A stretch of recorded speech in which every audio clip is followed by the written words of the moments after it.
Minha indicação de livro é Coisa Séria. São 4,8 estrelas entre 1.322 avaliações. As 48 Leis do Poder é o livro que eu indico para você fazer um bom desenvolvimento pessoal na sua vida. Clique no link aqui abaixo. Vamos para autores de esquerda. Eu vi, não me lembro onde agora, mas eu achei muito lógico que foi o seguinte, porque o Brasil era visto como um país de direita, mas que os jovens, por serem apaixonados pela esquerda e ela tem um viés mais amoroso, ela prega mais igualdade, né? Essa é a ideologia esquerda. Os jovens acabam se apaixonando por ela no início, né? E depois percebe que não é tão mágico como prega. E que os jovens, esses há muito tempo atrás, eles eram estagiários nas grandes empresas, por exemplo, na televisão, num jornal. E esses jovens seguiram vivendo essa identidade. Em um momento eles estavam capacitados, estavam mais velhos, mas eles eram os líderes desses lugares. E que isso não foi plantado, isso aconteceu naturalmente. Sabe, que os jovens que apaixonados estavam pela esquerda se mantiveram nos cargos e viraram os líderes desses lugares. E daí a esquerda potencializou a força que ela tinha. Eu Sabe, não com acredito líderes. nessa visão, não. Eu acho que foi uma coisa preparada e orquestrada. Porque aconteceu no Brasil relativamente rápido em vários setores ao mesmo tempo. Então teve escola, a gente estava comentando aqui nos bastidores, que sempre nós tivemos professores comunistas, né? Comentando das editoras, televisão, cinema, teatro, tudo. Tudo que pensar no Brasil era de viés esquerdista. Tudo. Cara, e na história é onde eu passei por essa fase de uma doutrinação legal na história. E eu acho que acontece até hoje. Eu vejo acontecer até hoje. Eu tenho familiares muito próximos que estão dentro dessa área e que me passam relatos constantes. Tipo assim, cara, chegou uma parte pra gente fazer uma adequação agora que é total assim. E ele contesta e ele é meio que calado para que tenha que seguir dessa forma.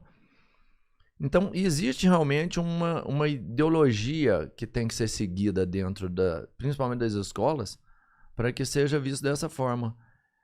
De onde você acha que começa? Quem semeia essa educação esquerdista dentro das escolas? Por que que é feito assim e a direita não reage? Então, o Brasil, sem voltar muito atrás, ou pegar um pouco, a grande reviravolta no Brasil foi nos anos 60, né? Então, o governo militar, embora tenha combatido os terroristas, ele não combateu o que precisava ter sido combatido, que era a infiltração na área cultural, né? Então, ali foi o desastre. Então, nós vemos que dos anos 50, que tinha lideranças anticomunistas no Brasil, inclusive o Brasil nem tinha relações diplomáticas com a União Soviética, né?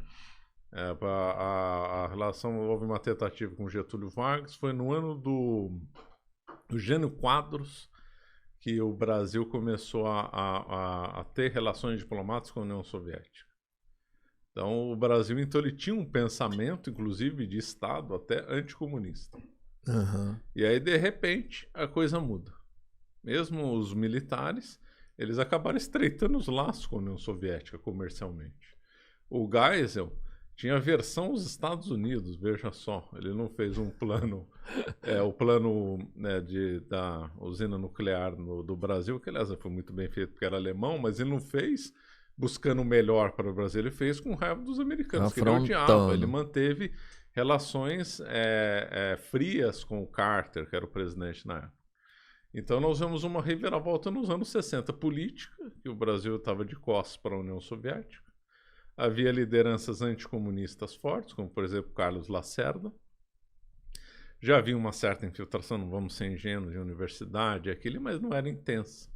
Aí veio os anos 60, os militares dão um golpe em 64, combatem a guerrilha, que foi criticada, a guerrilha foi criticada pelo Luiz Carlos Prestes, para você ter uma ideia. O Luiz Carlos Prestes já estava com uma mentalidade diferente, falando, né, guerrilha não vai transformar o Brasil no lugar socialista. Agora a cultura vai. Se a gente aplicar o método de Gramsci, vai. Né? E aí então o Brasil teve uma infiltração na Igreja Católica. A Igreja Católica era anticomunista, visceralmente anticomunista. Os bispos eram contra o comunismo. Os padres, aí de repente, aí vem Helder Câmara, vem Arnes, vem Lloyd Scheiders, todos de esquerda. Então, é lógico que houve uma coisa orquestrada. Quando a coisa acontece num ponto só, fala assim, mas quando acontecem várias coisas ao mesmo tempo, fica praticamente provado que foi uma coisa orquestrada. Houve uma infiltração e as televisões, elas acabaram dando vozes somente para os esquerdistas. Aí, como o acesso do grande público era na televisão, o brasileiro não lê, né?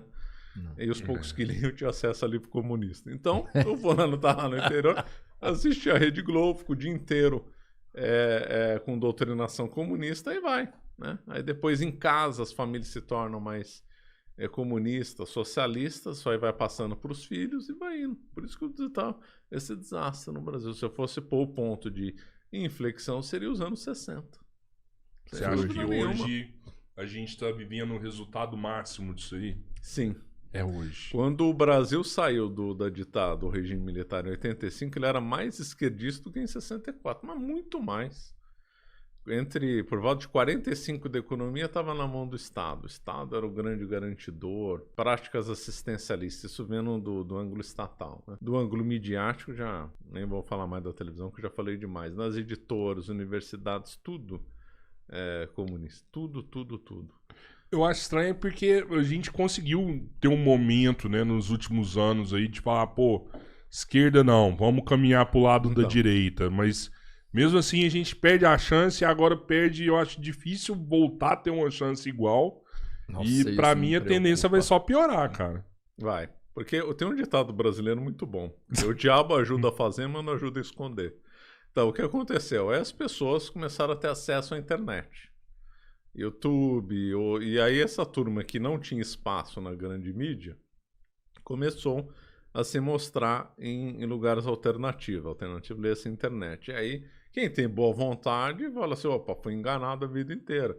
O comunismo é uma tragédia, o Che Guevara é um assassino, o Stalin é um genocida, o Fidel Castro é outro assassino. Então a pessoa fala assim, aquele meu professor me enganou. Tudo que eu aprendi agora está errado. Então isso aí gerou um volume de gente que passou a contestar corretamente o establishment.